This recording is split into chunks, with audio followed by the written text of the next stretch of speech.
C. Joseph Vijay எனும் நான்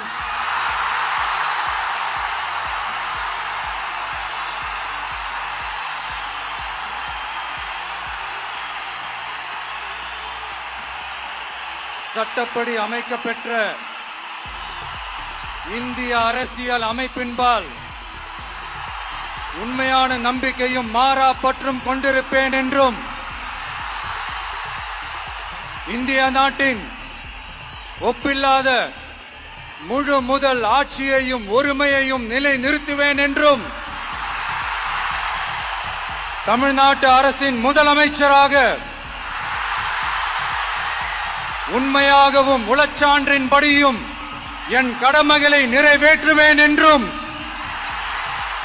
அரசியல் அமைப்பிற்கும் சட்டத்திற்கும் இணங்க அச்சமும் ஒருதலை சார்பும் இன்றி விருப்பு வெறுப்பை விலக்கி பலதரப்பட்ட மக்கள் அனைவருக்கும் நேர்மையானதை செய்வேன் என்றும் ஆண்டவன் மீது ஆணையிட்டு உறுதிமொழிகிறேன்.